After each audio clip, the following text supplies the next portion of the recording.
Railway Security X-ray Scanning System Market. By types, by application, by regions. Railway Security X-ray Scanning System Market Overview. The report aspects discuss the profile of the top manufacturers of the global railway security X-ray scanning system market. These aspects include the financial status of major companies, trending advancements, and the entire market scenario. Growth of the report has examined railway security X-ray scanning system market production, demand and growth potential, geographic analysis, as well as current market developments in various regions and countries.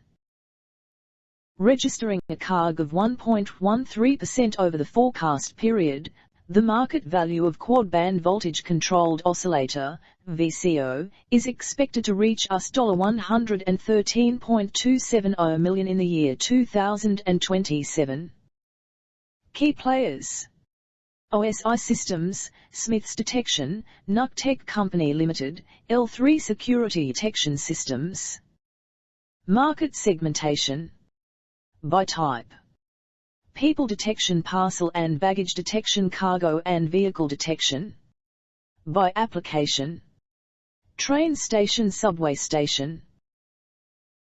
Key highlights: Smiths Dtection supports security along critical new Ethiopian-Djibouti railway route. Thank you for watching us. For more information visit us at IndustryDataAnalytics.com.